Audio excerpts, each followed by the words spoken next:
Oh,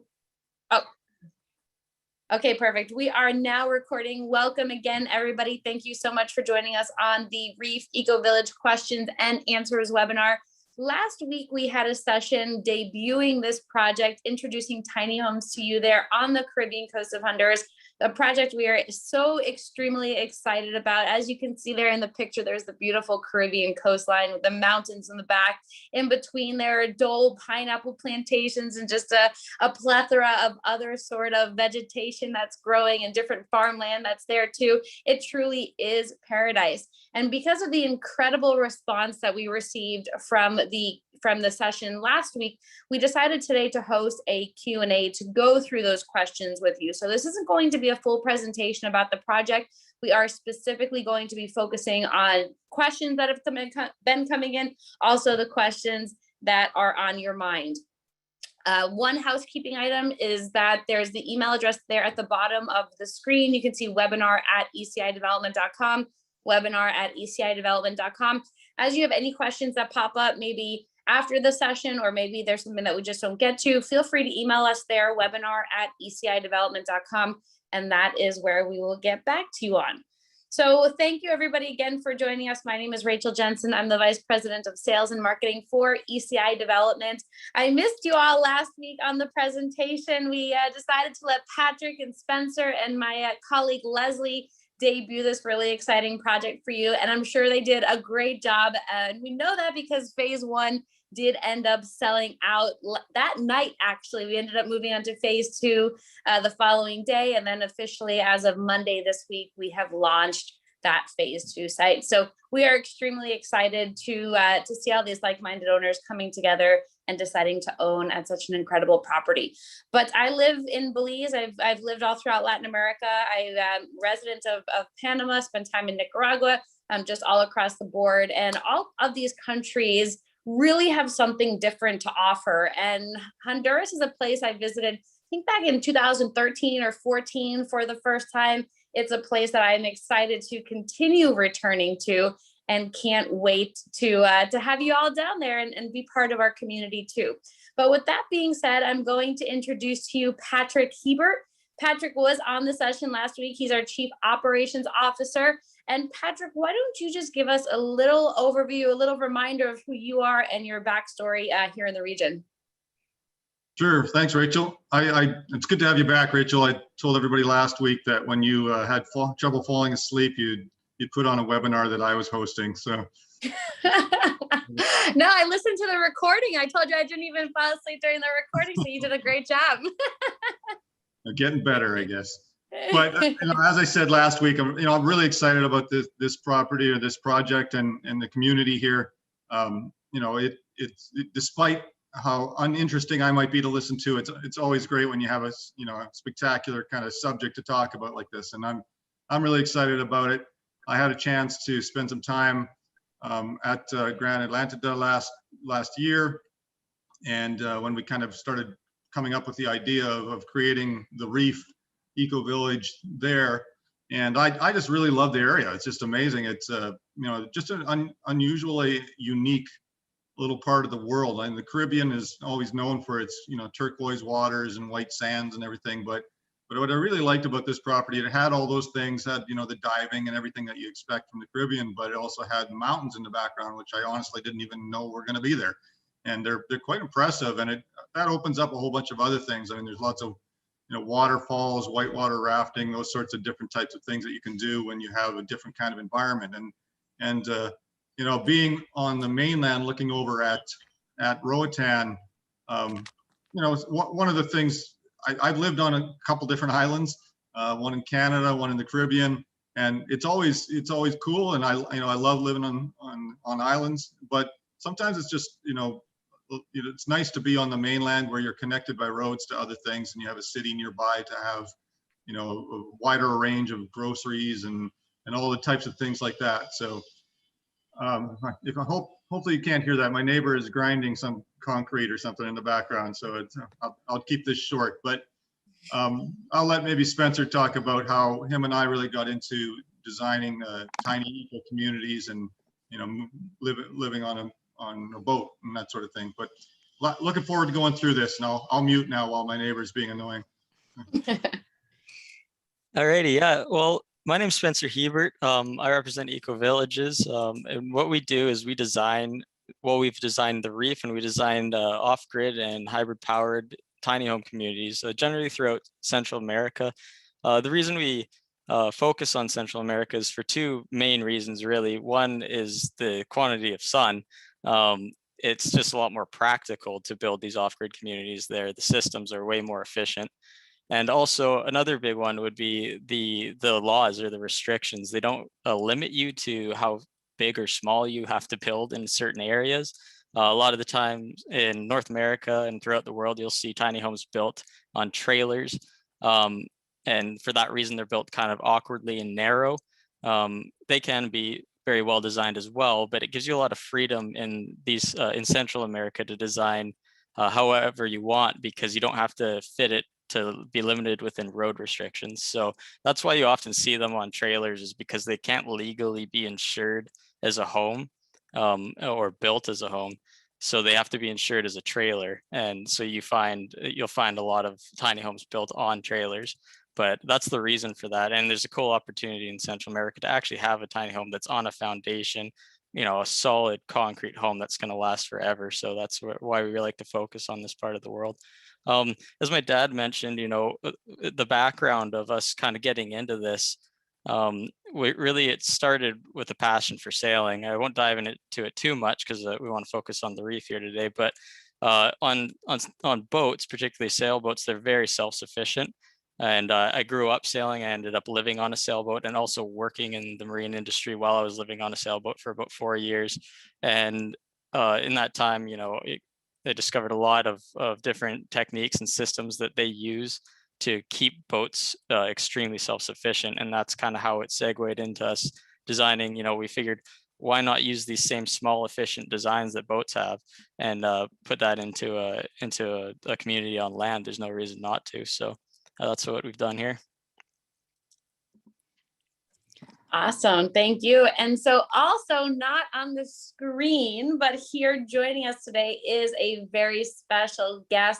A lot of you have been asking about the developers of this project. And I think many of you have known us over the years, or maybe you're just starting to get to know us. And we as ECI Development have properties all throughout Latin America, but the one country that really was lacking was Honduras, and we were continuing to get requests for it. So as we got to know the co-developers of this project, I think it was about 3-4 years of talking and doing due diligence on each other, checking out the property, scouting out the land, making sure it was a beautiful place that we wanted to offer to you all. We really got to know the co-developers quite well. So today joining us here is Jeff Hines. He's one of the co-developers of the project. And I invited Jeff on to talk a little bit more about his story. He's been living in Honduras for 15 years, why he chose Honduras, why he chose this specific location, and to go from there. So Jeff, the floor is yours. Hi, yeah, my name is Jeff Hines. We're builders, developers here in Honduras. Can you hear me well, Rachel? Perfectly, yes. Okay. And we fell in love with Honduras on a trip here. And 15 years ago, we moved our family here. And so my background is in engineering management. And so that kind of covers all the fields of engineering. And we've done commercial builds, residential builds. We also do work for nonprofits, building schools, bridges, community centers, and love doing that. Love doing that. And so a couple of years ago, we came across this property. Absolutely blew us away.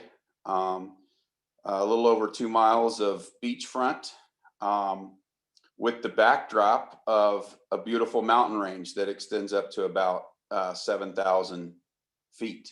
So then with jungle behind us, the wildlife on the property, just amazing amounts of monkeys and quadrimundis and parrots and even toucans.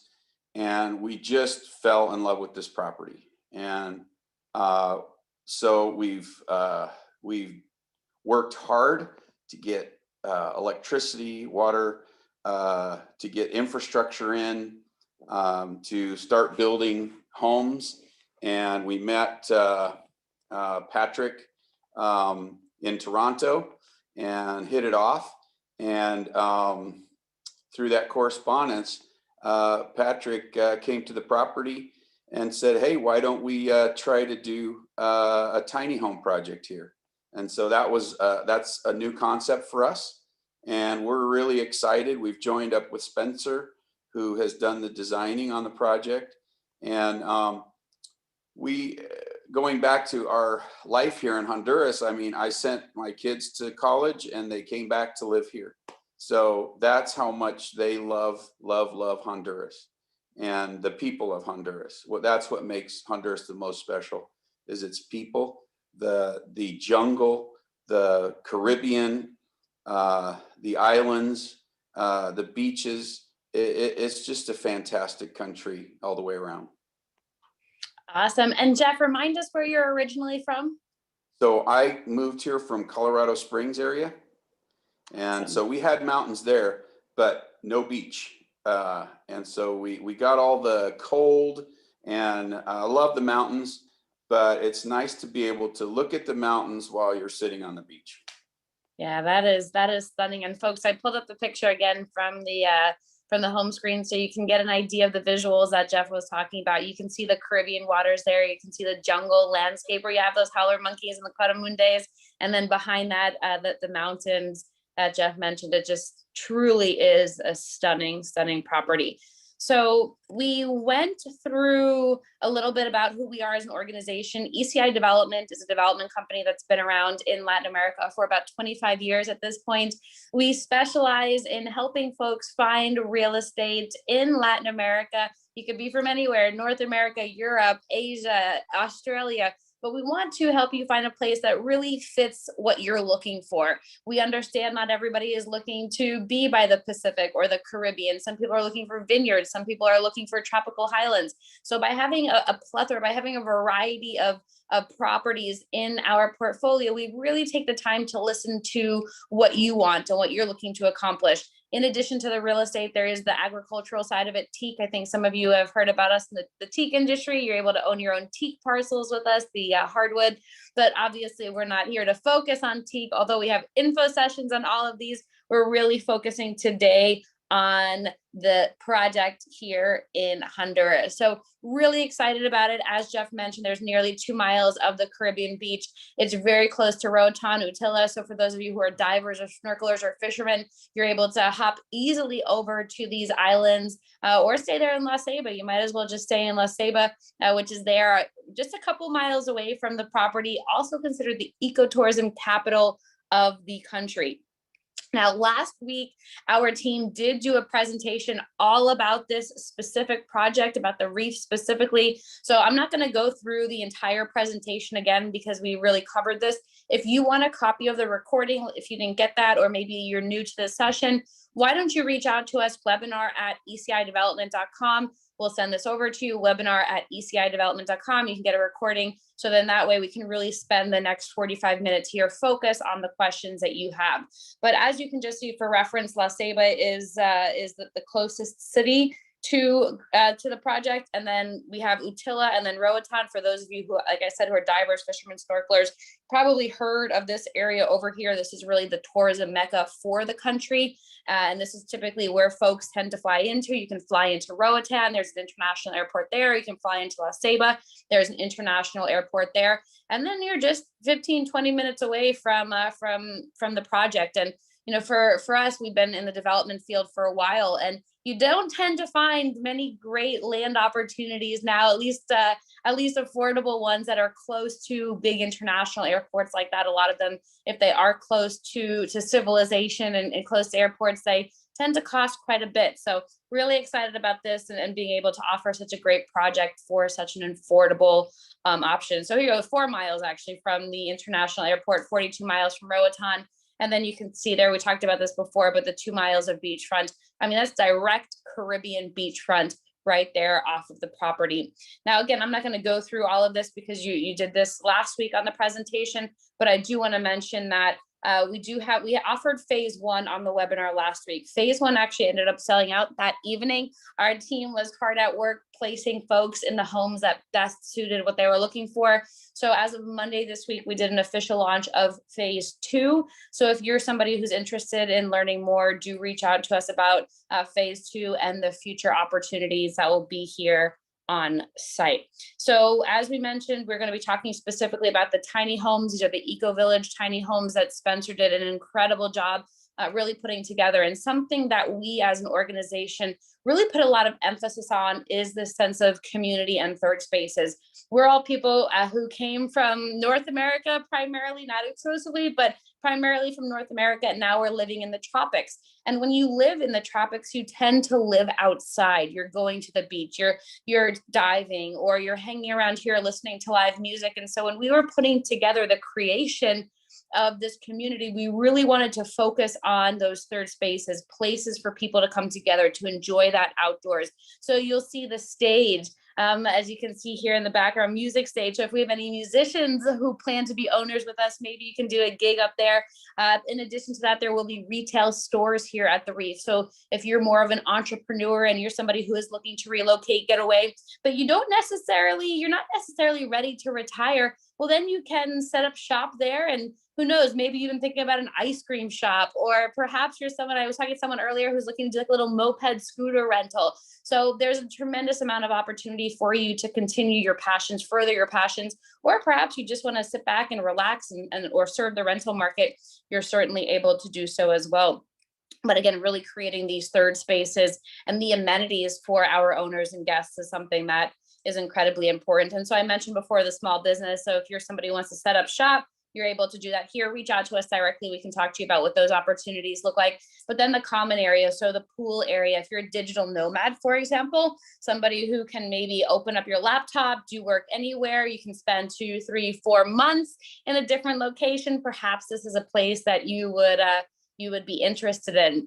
And it's interesting too, because I think Patrick and Spencer have mentioned our other tiny homes in Panama and Nicaragua and Belize. And we have owners who own in multiple countries. So I had one lady in the Reef who owns at Ava, our tiny homes in Nicaragua. She also has tiny homes in Belize, a tiny home in Belize. So you could be someone who could serve those rental markets, or perhaps yourself just spend time in each of the locations. And then again, going back to the music, the music studio there. So maybe you're an aspiring singer and you haven't had the chance to do it yet. This could be your place to do so. So some of the tiny homes, they really feature these eco-friendly, sustainable options. Again, I'm not going to get too much into the details because that was done previously, but phase 1 is sold out. Phase 2 at this point is open now for reservations. 3 of the homes there out of the 12 are reserved. So this is a great time to let us know what your interests are, and we can find a home that works for you. There are 3 specific models, as you heard about in the presentation last week. There's the 1-bedroom model, starting at about $93,000, all in about $110,000. There's the coral model here. This is more of the loft. One of my favorite parts of this model, there are 2 things actually that I like about this model. Number 1 is the net feature here on the top. I think that is an awesome use of space. You can get your favorite book, lounge there, read a good story, a good novel. And also for those of you, I think I know a lot of you on the line, and I think you know that I'm a very big pug fan. So when I saw the pug here in the rendering, I just thought that this was maybe a model that I should go after personally. But you can see here that these homes start at about $104,000, and then all in, when you have the furniture, the appliance, the closing cost at about $123,000.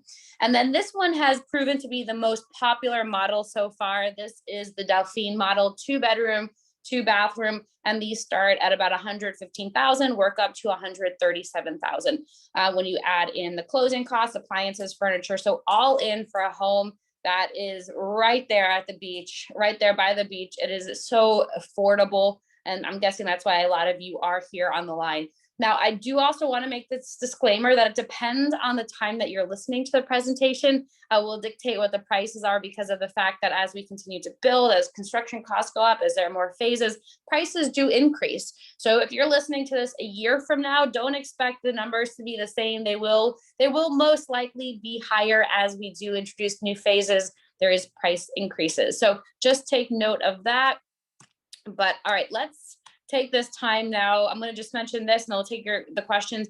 There are a few ways that you are able to own the home. So number one is cash. We have staged payment plans based on the construction progress. You claim your home for $999, and then with your paperwork, you will be requested 50% less your deposit. The next payment will be 20%. That's due when the foundation is. The next is 20%. That's when the walls are up, and the final 10% plus the closing when the home is complete. In addition, we will be offering financing in phase 3. So if you're somebody who wants to finance, next phase will be right for you. And then we also accept cryptocurrency. Bitcoin, Monero, Ethereum, Litecoin, more USDT, for example, is another one that we accept. And then also we accept gold and silver. I think this is a fun one for people, but if you maybe have that bag of silver coins or gold coins under your mattress and you're looking to do something safe with it, this could be the right option for you. And then for folks who are interested from the States and interested in using a self-directed IRA, you are able to do that, but you do need an LLC that is owned entirely by your self-directed IRA. If anyone's interested in that, let us know and we can send you the details. So if you've reached out to us previously, you probably heard from some of our team members. They're an incredible group of diligent workers who are really working hard to make sure you find your dream home. So with that, we are going to just jump to the questions. Like I mentioned, I didn't want to give a whole hour presentation again since we did that last week. If you did not get a copy of that recording, just email us there, webinar@ecidevelopment.com, webinar@ecidevelopment.com, request that recording, and we will send that over to you. So you're going to go ahead there, Patrick. I see you unmuted. Yeah, no, I just want to touch on something you'd brought up, and it is an important point. Obviously the popularity of these little homes is very high, and we sold out the first phase when we just started talking about it, and we're getting reservations into phase 2 now, that is really just opened yesterday or day before, whenever it was. So there's two reasons why, if you're interested. And I'm the last thing from a high pressure salesperson. In fact, I'm a terrible salesperson, but I do want to say, from an operational standpoint and construction standpoint, I think most people are aware of the cost of concrete, steel, wood, and all those things is going up dramatically. And I know wood in the US and in our area here has gone up as much as 400 or 500% in the last month or two. And that does make it difficult for us to keep the prices of these homes as low as we have been able to. So you'd mentioned, if you're watching this in a year again, I'd say if you're watching this in 6 weeks, the prices are probably going to be different. So do if you are interested, do reserve a home. It's a refundable reservation. So if you change your mind in the next week or two, that's fine. We have lots of people that want them. But the other flip side of that is, from an investment standpoint or a capital gain standpoint, there's no promises, of course, on which direction things will go. But if the cost to build homes all over the world continues to rise, that obviously just means that the cost of existing homes will go up along with it. So from a kind of covering yourself on the financial side, if you put $100,000 into a tiny home now, and 6 months from now that same tiny home is going to cost $140,000 to buy, then it's good if you have one now, right? So just from that standpoint. And the other thing you mentioned, Rachel, and I don't think we touch on this quite enough sometimes, and it's strange for me because it is my lifestyle, and my wife and my lifestyle, and we don't really consciously think of it, but we really spend a lot of time these days, probably a third of the time in Belize, a third of our time in Nicaragua, and a third of the time in Panama. And what that does is it allows us to have some time in the Caribbean, some time on the Pacific Ocean, and some time in the up in the highlands, wherever we want to go in those countries. And I guess we're just digital nomads without thinking about it, but because of the price of these homes, normally if a home was going to cost you $300,000 or $400,000 to have somewhere that you were thinking of.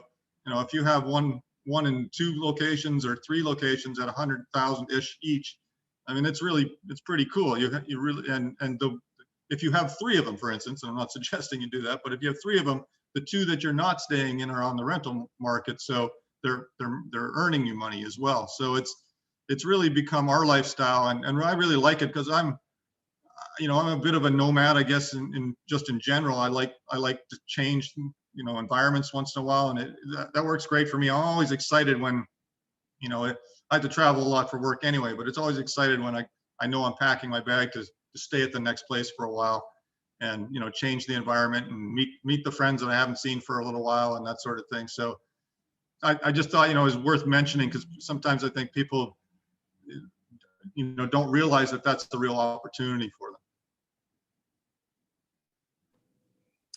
Agreed. It is true, Patrick. We never really thought about ourselves as digital nomads, but I guess we're digital nomads because the job allows us to be, and actually encourages it. Like, oh, go spend a few months here, go spend a few months there, check out the region. But hopefully, all of you listening have the opportunity to do that, or perhaps you're positioning yourself to have the opportunity to be a digital nomad at some point. And I know that we have a lot of different opportunities, obviously, but something that we did talk about, and we had a guest speaker, this was probably about 6 months ago, was about how to really digitize your business. So if you're not quite at that point where you really know how to work remotely, then reach out to us. We'll send you a copy of that recording so that you're able to tune in and listen to some potential ideas. All right, so the first question here, I had a bunch of questions that were sent beforehand. I don't know if you can see in there that I have a green screen a little bit. A bunch of questions that were sent beforehand. I see a handful that were coming here into the Q&A section as well.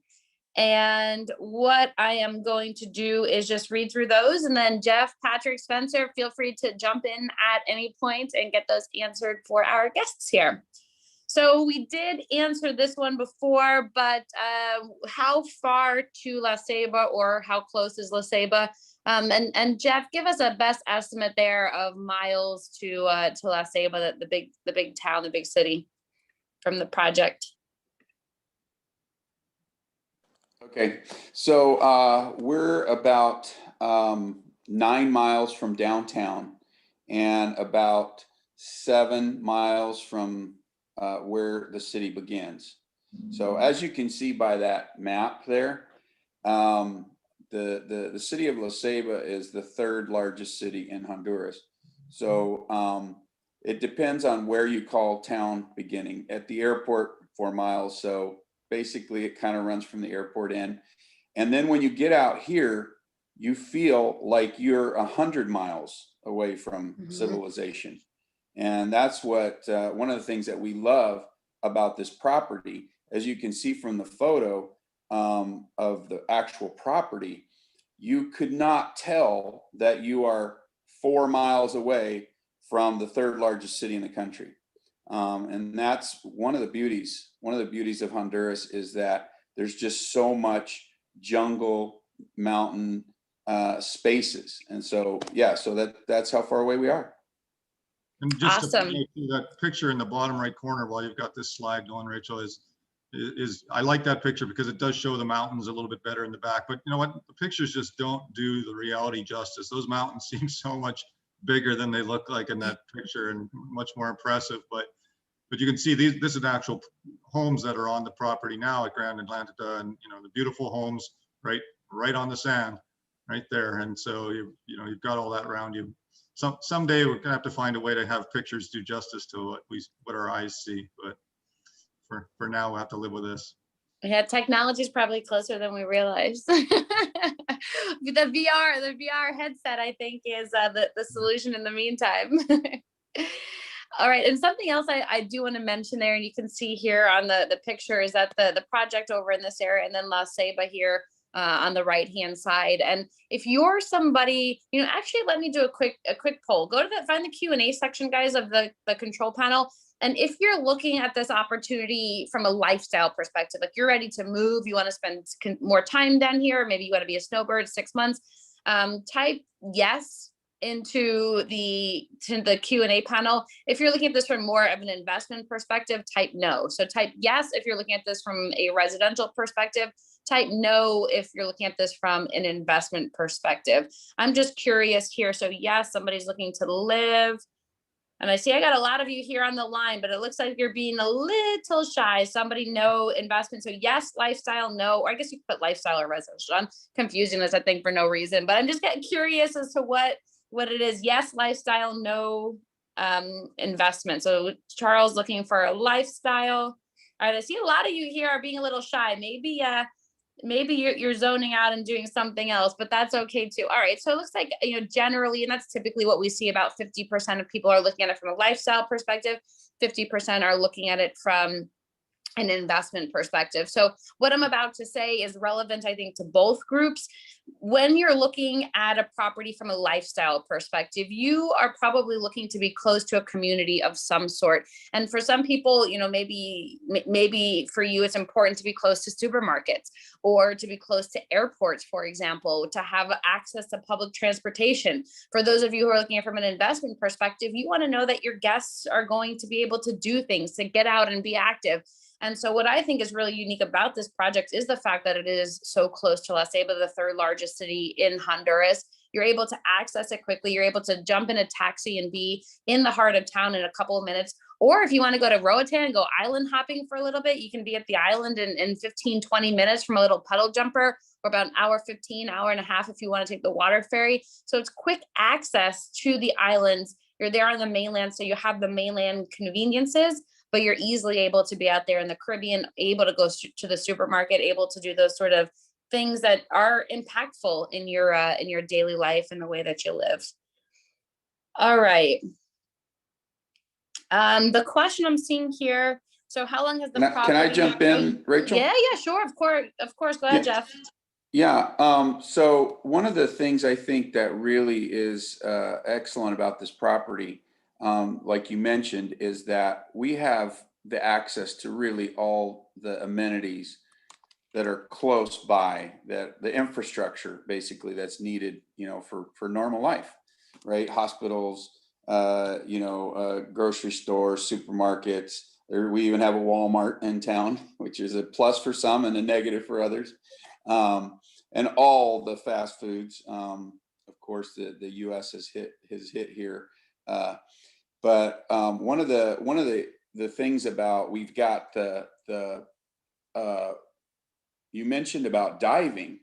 So we called this development of mini homes the Reef, and that's not just a tag, right? A catchphrase.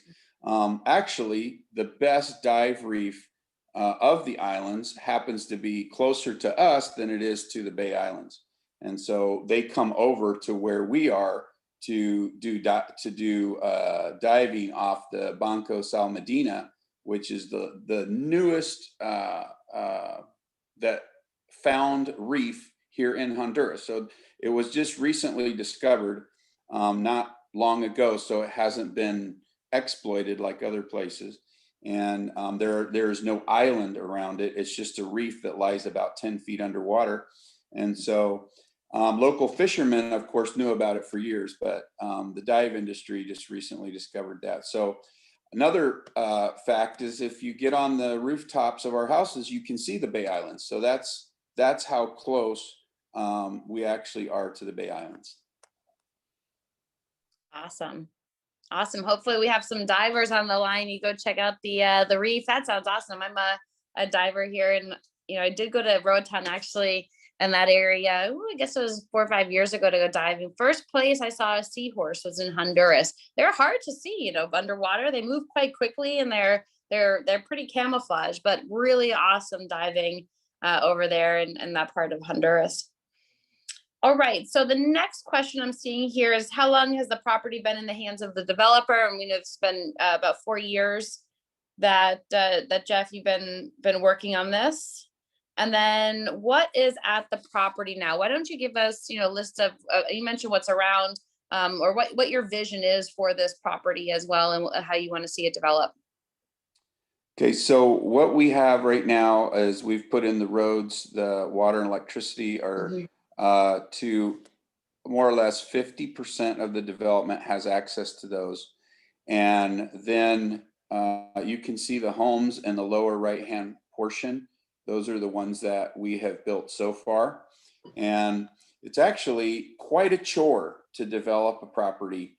It requires years of due diligence. It requires years of preparing infrastructure, permitting, all the things that go into getting a property moving forward. And so we've been here for about 4 years on the property. I personally live on the property with my family.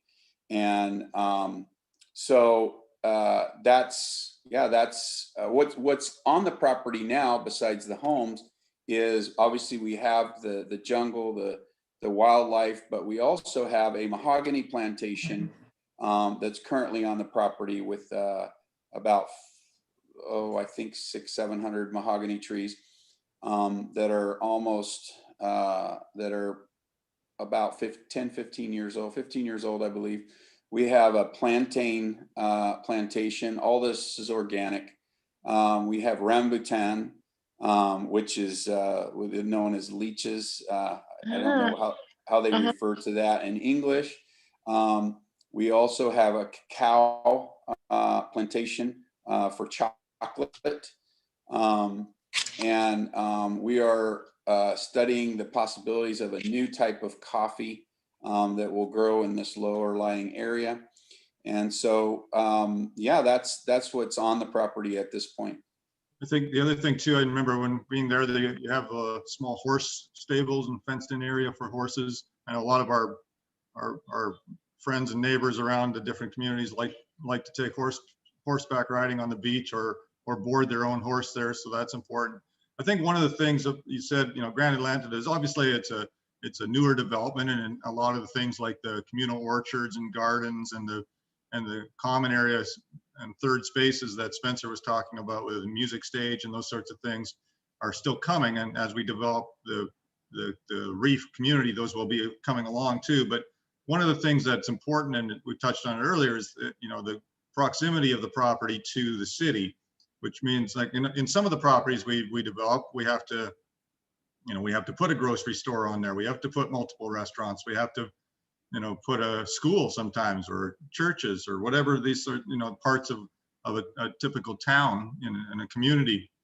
But when you're only a couple miles away from a big city, you can enjoy all the amenities like that. You can go for dinner to a really nice restaurant in La Ceiba, and then you're only a couple miles back to home. And so as these things get developed, it'll be nice to have, and the pools and all those things, but you're not really lacking in those things to start out with, which, Rachel, you mentioned an extremely important point. Make a quick little story here. In about 1999 or 2000, Spencer was pretty young at that time, but we would go to Puerto Vallarta, and I was actually just there yesterday, and it's what reminded me, we were looking at things in Mexico, and we'd go there, and I'd kind of walk around the neighborhood around the hotel we stayed at, and I remember looking at a home, and strangely enough, it was a smaller home, but it was right near the beach, much like these are in the Reef, and it was $140,000. I thought, oh, I'm not spending $140,000. I didn't have $140,000 at the time, but even if I did, I'm not spending it. And I'm in a third world country, and I don't know what's going to go on. And then 2 years later or so, we came back there, and I checked them again, and those homes were just under $400,000. And then about a year and a half or 2 years later, we came again, and they were just under $700,000. And now they're all over $1 million, because they're right beside or very near to the Puerto Vallarta, in the Puerto Vallarta Marina area, which is very like a 5-10 minute drive from the airport. So you'd mentioned it at the beginning, Rachel, it's really rare to find something with this level of convenience where you can be a few minutes from an international airport, but still feel, and beside a city with all those amenities, but still feel like you're way outside of it when you're actually there. And that's true. When I stayed there, and my wife and I stayed there a few nights and visited Jeff and the other residents that were there. We all went out for dinner. It was a lot of fun. And, when you get back in the evening and go to bed, you'd think you're out in the middle of nowhere, right? And it's very isolated. but I like that about that, where you've got the amenities and the combination like that. And one of the things that you're mentioning there, I mean, also the property is so large that it gives an incredible buffer between the development and any surrounding infrastructure. If from the aerial, on an aerial of it, you could see that Dole Fruit Company provides a buffer for us with their pineapple fields between us and the city of La Ceiba. So to get to La Ceiba, you drive through the pineapple fields to get to the main road, and then you're at the airport basically at that point, and then you're headed into town. So also one of the questions that we usually get about safety and security, and I've lived in La Ceiba for almost 16 years now. I started living in downtown La Ceiba with my small children, and we had no incidents in those years. And so always people are saying, well, what is it like? Well, you see the news, you see all the hype. Of course, they don't put any positives in the news, but just for 10 of those 15 years, we lived in downtown La Ceiba with our family, with our small children.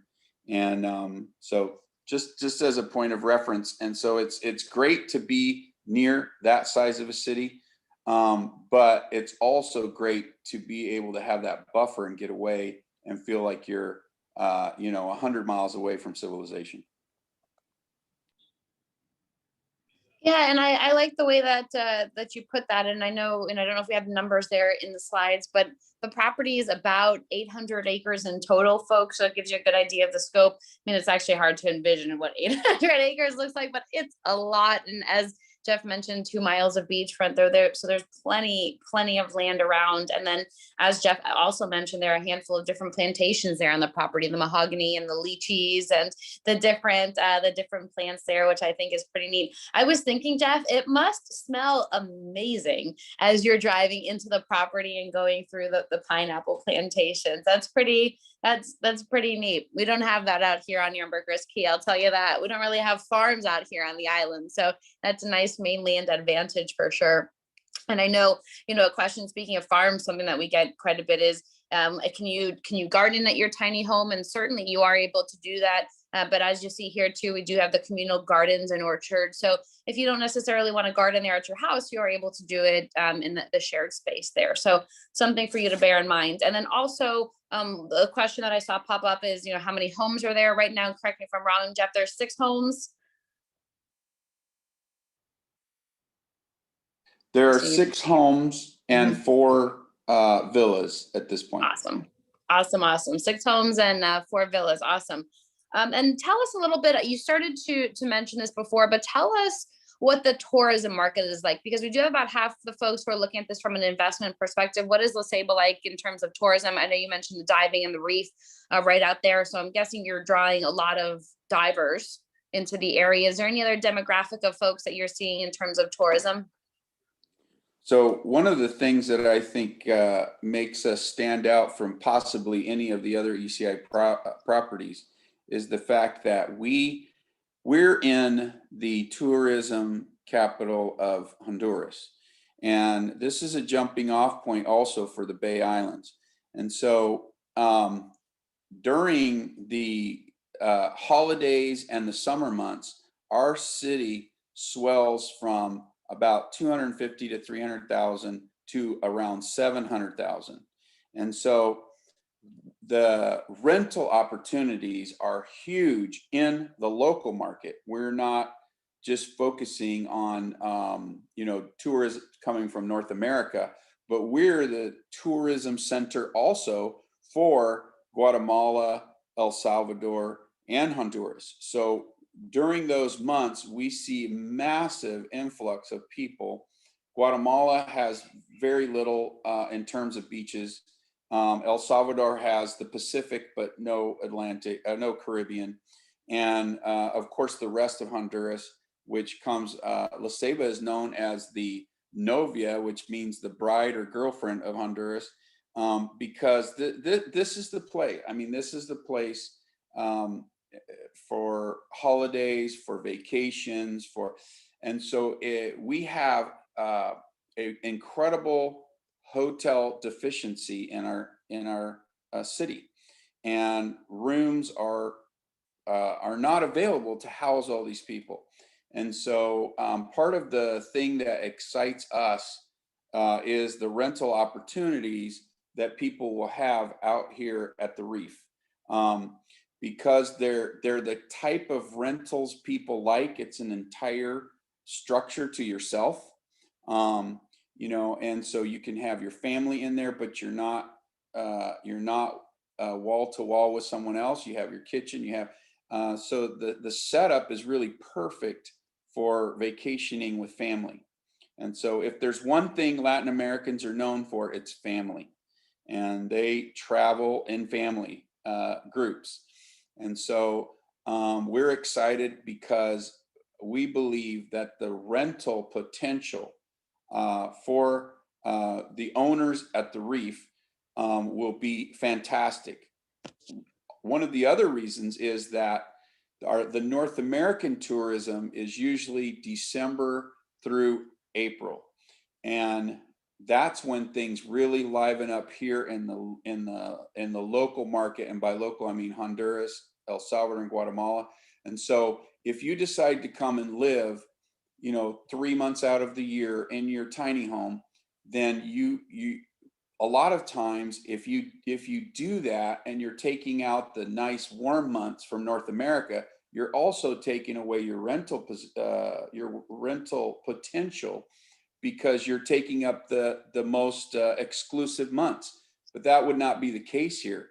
Our high rental period is going to be May through November. And so you can come here, own a property, stay here January through April, and then have amazing rental potential during those other months. Awesome.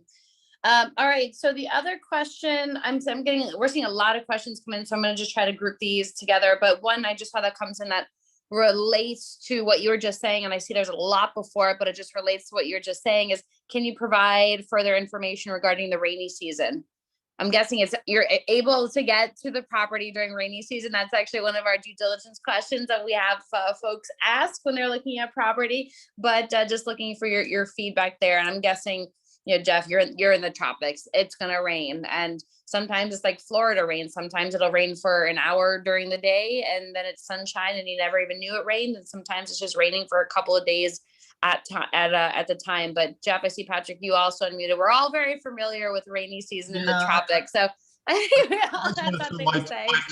just want to throw my 2 cents into here too, Sure. because I think a lot of people, certainly from North America, I spend a lot of time in my life. Spencer's calling now from Vancouver Island, where he lives, and people like in, you know, the Seattle, Vancouver, that kind of area, or those kind of areas, think of rain and they think of months or weeks at a time without seeing the sun. And so when people said, oh, you know, May or whatever is the starting of the rainy season, I'd always think, oh no, here it comes. But I actually prefer the rainy season in Central America to the drier season, because everything gets more lush and beautiful, and flowers come out and butterflies come out and everything, and it cools it down a bit. And you know, the kind of in Vancouver or Seattle, you get, you know, a week worth of rain and you never see the sun. In a place in Central America, you can get that same amount of rain in 15 minutes, and it comes down heavily, very heavily, sometimes torrentially, but then it's over. And you know, the rest of your day is still useful, and often happens at night as well. I know in a lot of these climates, you get a lot of rain at night, and you wake up in the morning and it's nice and fresh, and the sun comes out, and it's like hard to believe that it's considered, you know, quote unquote rainy season. But Jeff, I don't know if you want to add to that or anything. Well, I would say that it's what makes everything so lush and beautiful is the amount of rain. I moved here from Colorado, which sees no rain. Our water is snow melt. And so I was just thrilled to see rain.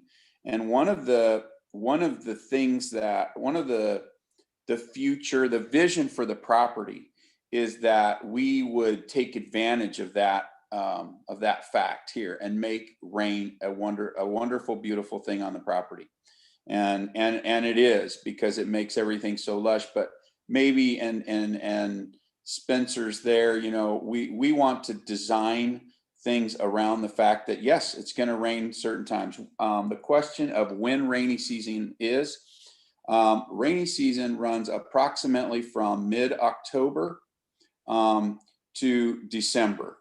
And so that's when we get the majority of our rainfall. We get another spot in July.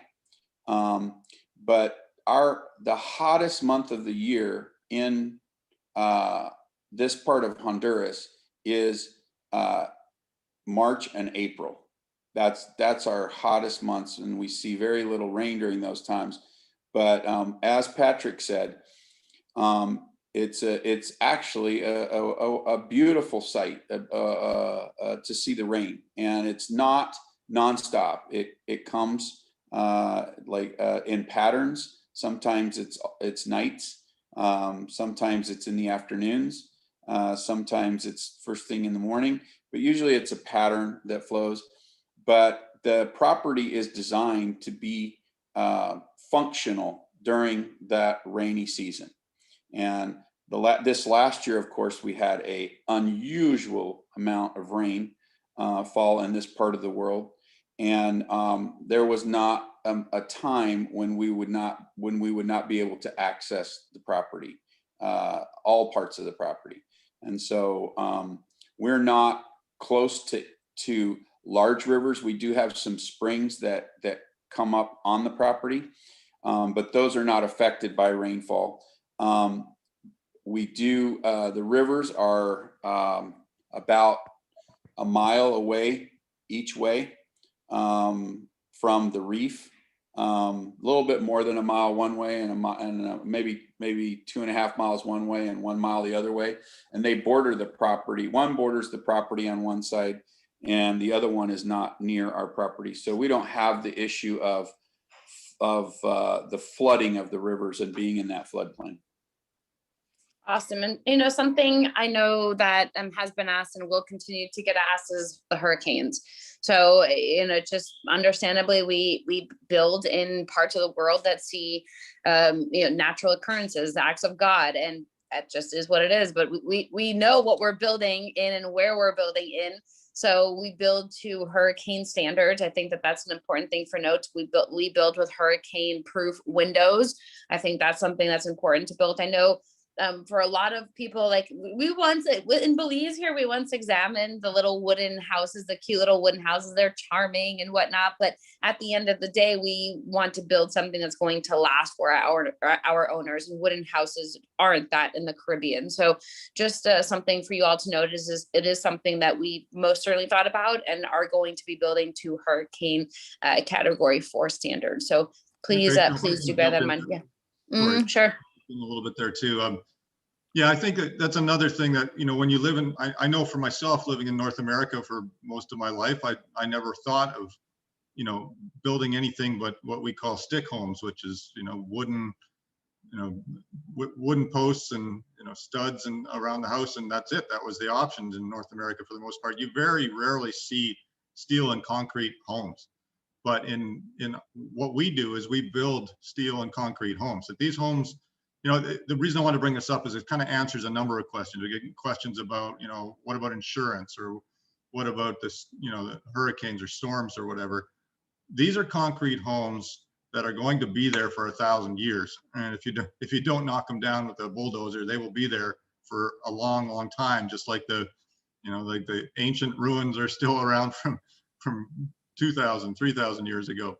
These homes are and the other thing too, we don't put carpets on the floors. We down here you use tiles and hardwoods and different types of things. And if you left your window open or something and a hurricane came through and it got all sorts of water on your floor, big deal. You mop it up, and you move on. That's it. It's like it doesn't do any damage, right? But we don't. When you have drywall and carpet and everything, if it gets wet, it's a mess. But with tile and concrete walls, it's really simple to deal with. You just push the water out, it dries, and away you go. So people have to kind of get their head around a little bit the different kind of construction techniques and methodologies, because it really takes care of all those things. I mean, the flooding doesn't matter. If it did, like Jeff said, it's not in a floodplain, so it wouldn't happen. I mean, if you get a hurricane, sure, you could get water coming through around the home, absolutely. But then when it subsides again, it's not a big deal. And so, I noticed there was an insurance question, and just throw that in here right while we're at it, is like a lot of people, well, most people don't get any kind of home insurance, other than some people get content insurance in terms of what's in the home. But in terms of the home itself, you can't burn a concrete home. So, how many different things can happen to a concrete home, I guess, is the question. And so for me, I mean, I have these homes as well, and I don't have any insurance on them at all. I have some content insurance in some places if there's something important in the home that I want to protect. But even that, a lot of times your furniture is also made in local hardwoods and that thing. And it's really kind of just throwing your premiums for insurance away in a lot of cases. Now, I'm not giving people advice on whether to buy insurance or not. If it makes you feel better, then by all means do it. And there are insurance companies. It's very inexpensive, because you can imagine why. Is because they rarely have to pay out when there's nothing really damaged. I'd just like to add to that quickly too. Another addition to the strength of the homes is the fact that they are tiny homes. You really have to consider not only are they concrete, but they're very dense as far as in terms of spans of walls.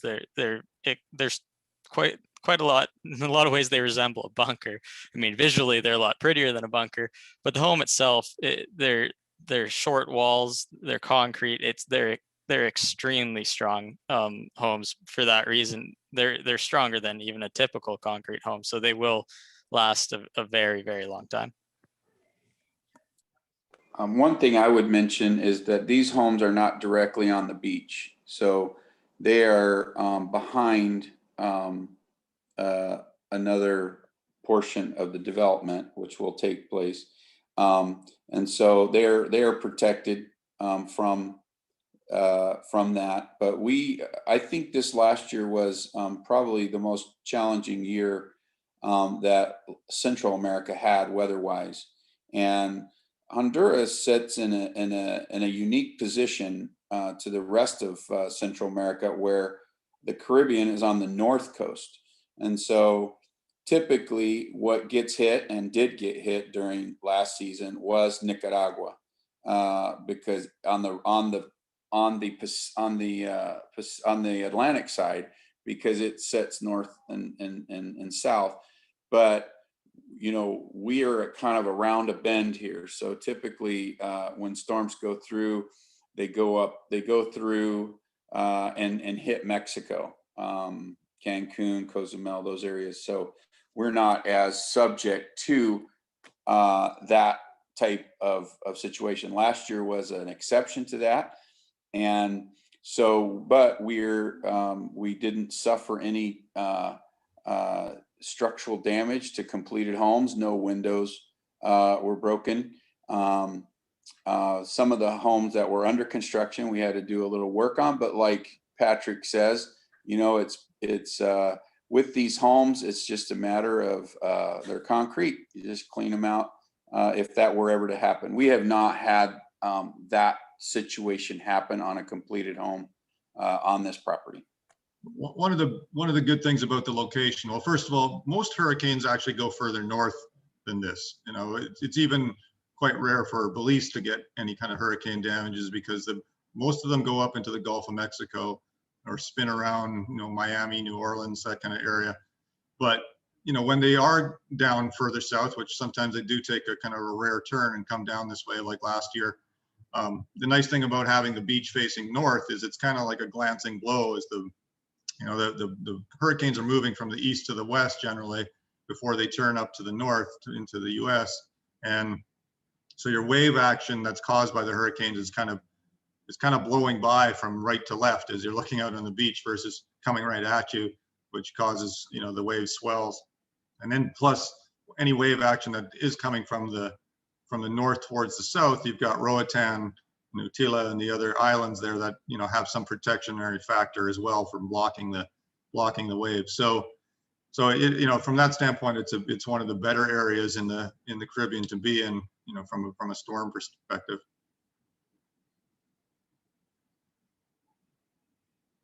And, you know, something that you mentioned is that the homes aren't right there on the water, as you can all see there by the diagram. So I did see a question come through that asked about future development and what is slated to be in that area. Can someone just expand on that a little bit more? I know this is actually a common question we get, so at least we'll get it recorded now. Yeah, so those are mostly going to be single family homes that are going to be on the front. You do see the common area that's there. The larger area to the right we've yet to come up with a specific plan for that. But yes, we will be making at some point some beachfront builds available further down the line. Most of the homes in the Reef community too, and the designs that Spencer's put together in those model homes is the you know, you have a deck basically on either around the top floor if it's a 2-story, or right on top of your roof is your deck. So that gets you up higher too, and you can, you know, see in the development vernacular that we use, it, you know, you have view corridors, right? So even if there's a home, you know, kind of on those lots in front of you, which there will be sometime, you know, you still have the view corridors from the main floor through between the homes, but then when you get up higher, you know, you can see a lot more. And so someone is asking here, can the rooftops be added to the Delphine for additional outdoor living? So Stuart, there is some outdoor space there. I don't think it would necessarily work to get to the rooftop because I'm guessing that's where the solar panels are. So you can't have like a rooftop, but you are able to have above the first floor there. Yeah, well, the rooftop of the first floor roof is actually your outdoor deck, right? There's another bedroom and bathroom up there, but there's still a lot of roof space for your deck. On top of the wooden structure on there is, you're right, Rachel, that's where solar panels are going to be. So you can't really keep going higher and walk around on them, but they all have been designed, you know, with the rooftop decks, like as best that we could here with the green roofs and everything, so that you do get a you know, great view. Awesome. And then the other question is how many steps from the beach? I know some of us have longer legs than others, but mile wise, you'd say how far from the beach? I think you said 262 feet. Jeff, which I don't know actually what that is mile wise, but you can see it's close. I mean, you're literally steps away. You're there a minute and a half to the water.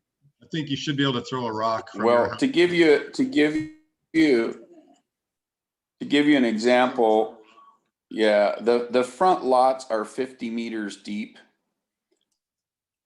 So that's what, 100 and how many, Patrick, help me? About 150 feet, a little more than 150 feet. Feet wise, 50 meters. Yep. There you go, guys. Yeah. So very, very and close. So then there's just the street, and then there's you, right? So very close. So good buffer, right? My footsteps are close enough to be right there, right? Sorry, Jeff. My footsteps are pretty much exactly 1 meter or 3 feet and a bit. So for me, it would be 50 steps to the beach, basically, as a case applies. So however long it takes you to walk 50 steps is what it would. That's good. I gotta measure out my steps now and see what mine is. You got a lot longer legs than I do, though, Patrick. All right. So the other question, and this is probably for you, Spencer, is the size of the lots. How big are the lots? And the biodigester, is there one per lot? Oh, so I believe I'll actually let Jeff answer on the biodigester, but the lots themselves range, it just depending because they're not all identical, just given the curvature of it, but they're roughly 1,200 to upwards of 2,500 square feet. So, you know, definitely enough for a garden additionally around your property and some living space there as well. I'll let Jeff answer on the biodigester. I believe there's one communal one, but he knows the answer to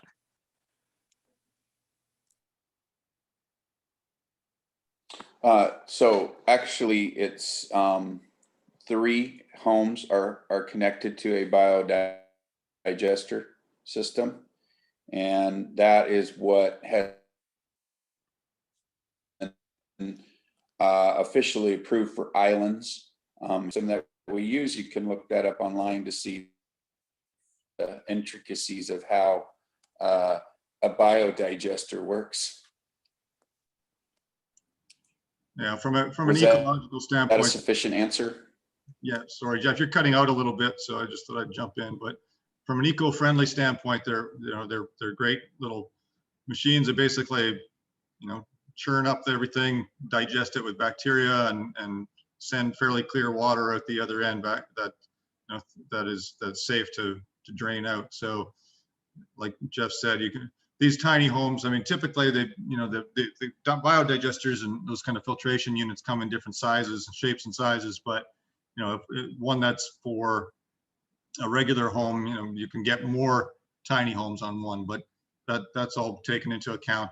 Obviously the sewer lines that are running from under the ground from your homes. So. Awesome. So the next question I'm seeing here, and this is actually one that I thought about as you're talking there, Spencer, is that the titling of the homes. So all of the homes, guys, are individually titled. You will get, they call it escritura publica in civil law countries. You will get a physical title for yours. This isn't a lease. This isn't a share or anything along those lines. You own the land and the home. So good news there. And Jeff, based on your experience of being in Honduras, not Belize, being in Honduras, about how long does it take to get title to properties? And everybody should be aware, Latino time, mañana, mañana, mañana. So just set the expectations right from the get-go.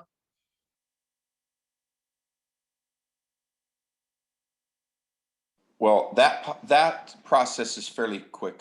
Once the paperwork is turned in, things move fairly quickly with that. So I would say approximately 2 to 4 weeks after the paperwork has been completed. Wow, that's unbelievable. And in Belize, it's like a year. Panama, it's like 2-3 years. So that is definitely setting records for the countries that we work in. That's awesome. That is awesome. All right. I'm seeing a lot of questions here. The residency process. What is the residency process like? Can I qualify for residency through the home ownership? And the answer to that is yes, you can qualify for the investor residency. You just need to have an investment of $50,000 or more into the country. So obviously any of these homes will qualify you for that.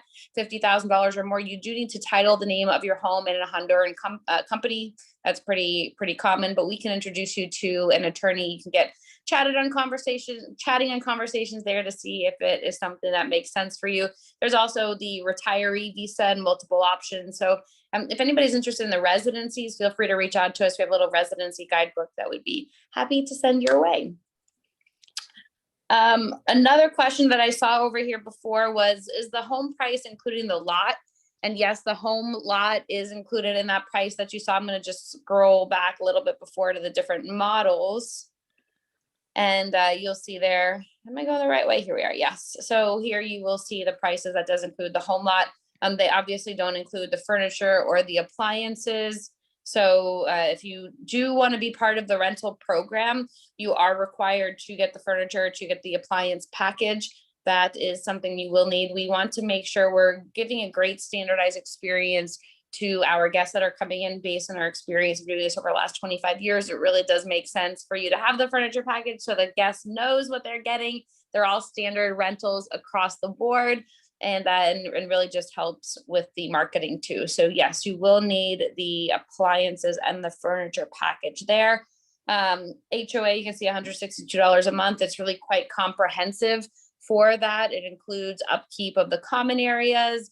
The third space is obviously the pool as well. Security, there is 24-hour security, as Jeff mentioned before, a reserve fund, trash pickup. There's quite an extensive list. So if you'd like a copy of that, just feel free to reach out to us so we can get that over to you.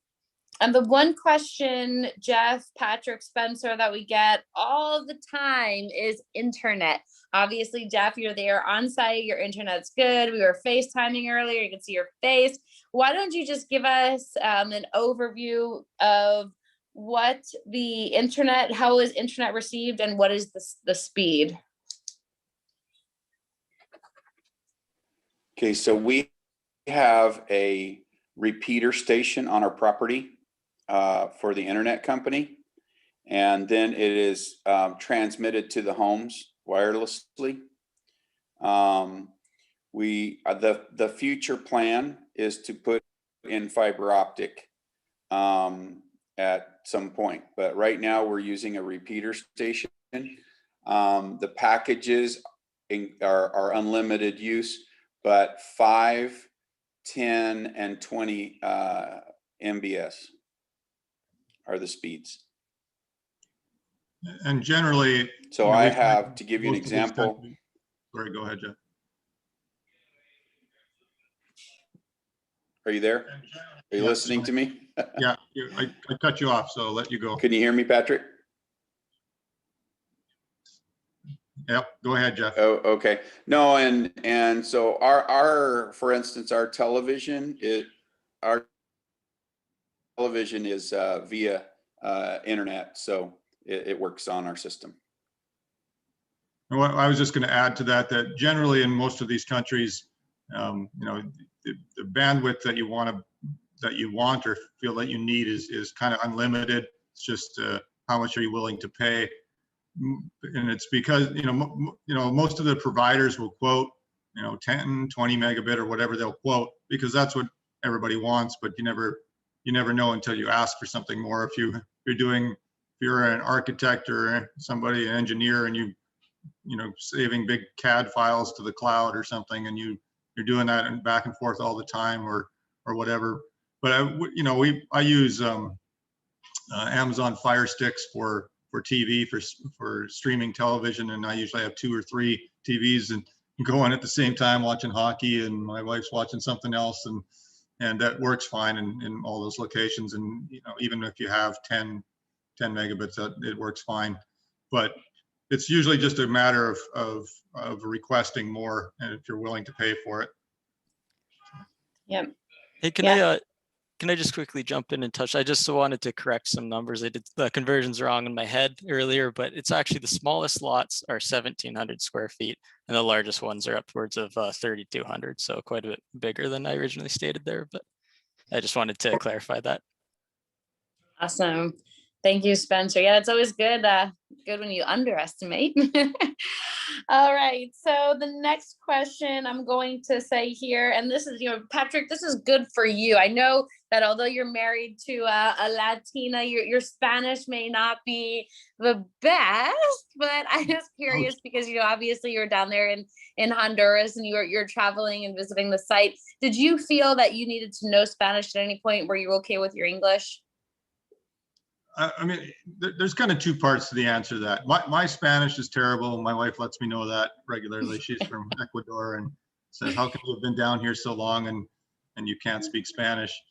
But I don't know. I think I'm good at math, and language isn't my thing. But I get by very well with, hand gestures and learning a few words. And that's kind of the second part of the answer is I think effort is probably the word. I mean, if you put in a little effort with people, you try to learn a few words and they see that you're trying it, it always makes people more willing to help. But I get by perfectly well. And there's anytime there's a kind of a touristy area, you're going to have a lot of people that speak English in the region as well.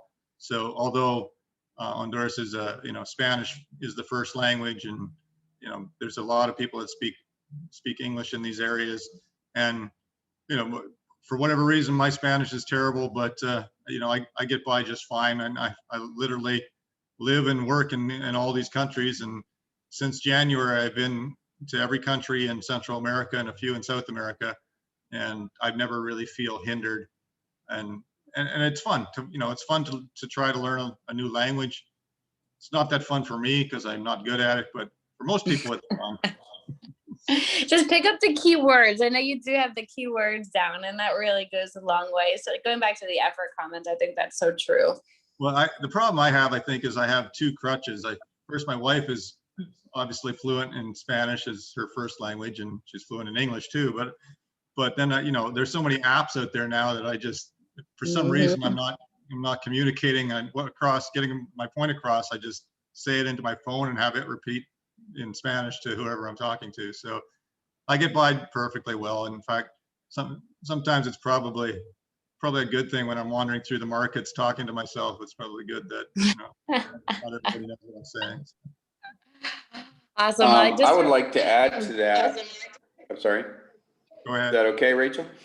Yeah, please. I always tell people that I think it's good that you don't sometimes that you don't speak Spanish, and people say, well, why is that? And I say, because obviously communication is what, I can't remember what the rule is, but very little is of communication is actually speaking, talking, and most of communication is done in other ways and with people. And the people, I have never been in a place in my life, and one of the reasons I fell in love with Honduras is because they love North Americans. Hondurans love North Americans. And so they and I think you probably noticed this, Patrick, where you are, they help you through the conversation, right? It's not like other countries where when you don't speak the language, they're like, hey, come back and see us when you speak the language. In Honduras,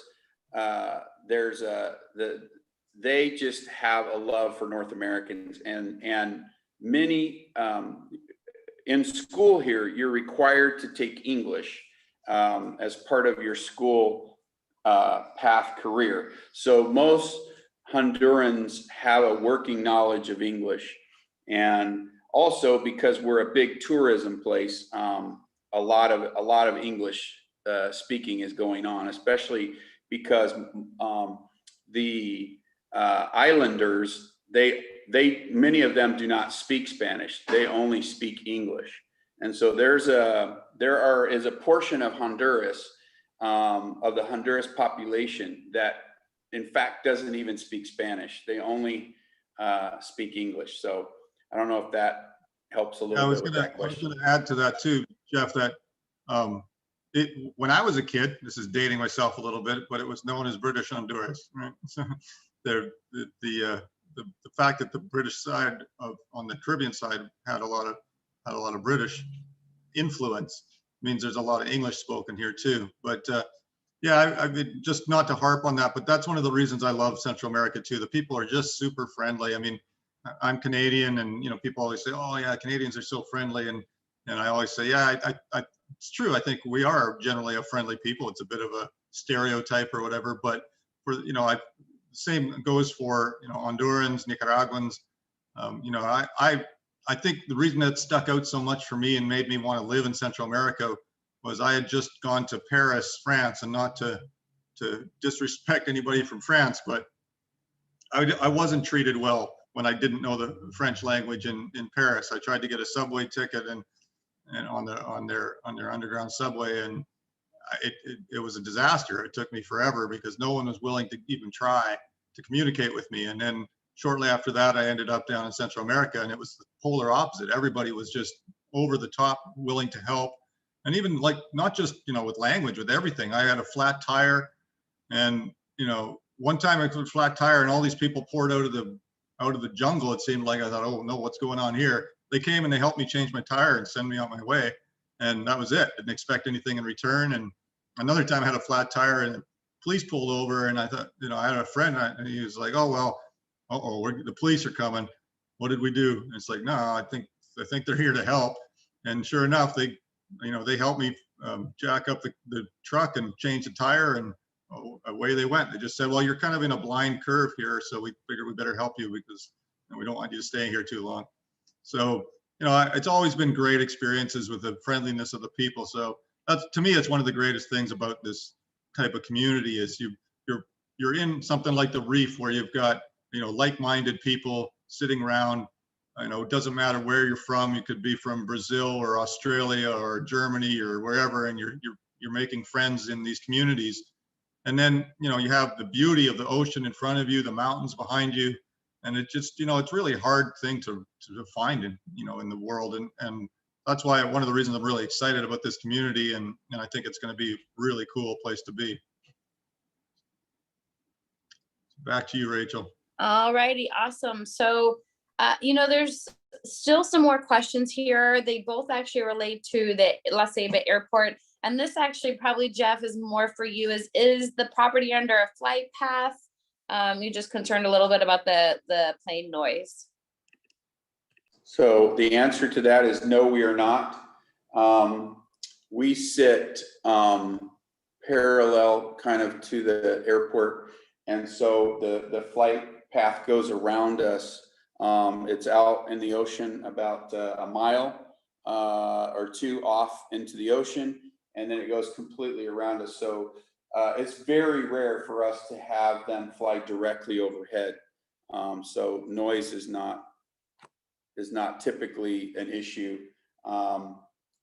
Very, very rare to have air traffic over the top of it. Okay, perfect. And then the question is La Ceiba an international airport? Yes.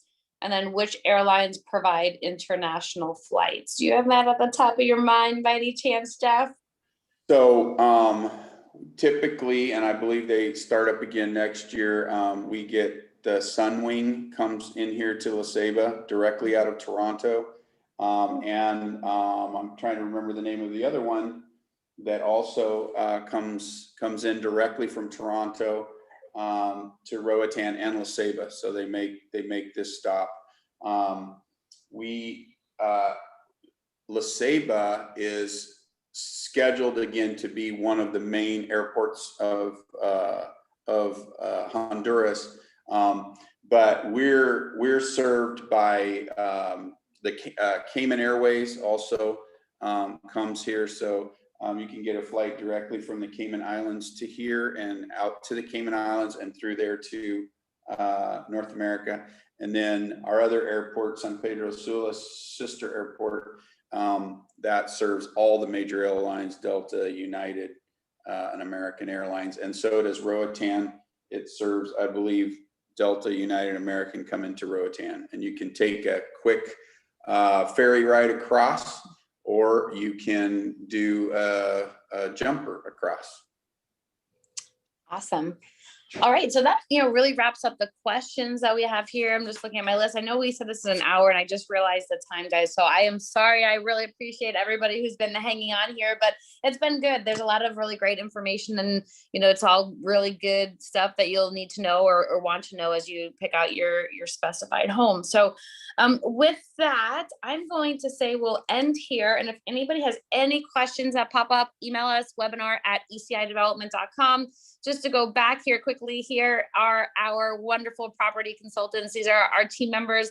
And what is really awesome about the team members are they are all people who've been there, done that sort of thing. So they've moved to another country. They have their residency in another country, their citizenship in another country. So it's a really great group of people. You'll see professionals, people who are really dedicated to this international lifestyle that we're living and talking about. So with that being said, I want to say thank you, Jeff, Spencer, Patrick, so much for your time today. This was awesome. I'm looking forward to growing the community out there in La Ceiba and at the property, and having the chance to meet folks in person too. So any last words from the three of you?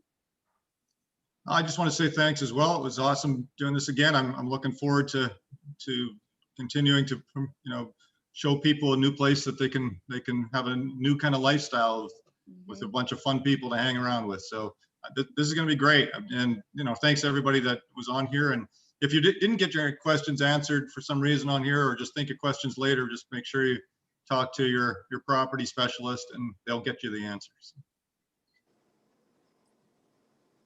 Awesome.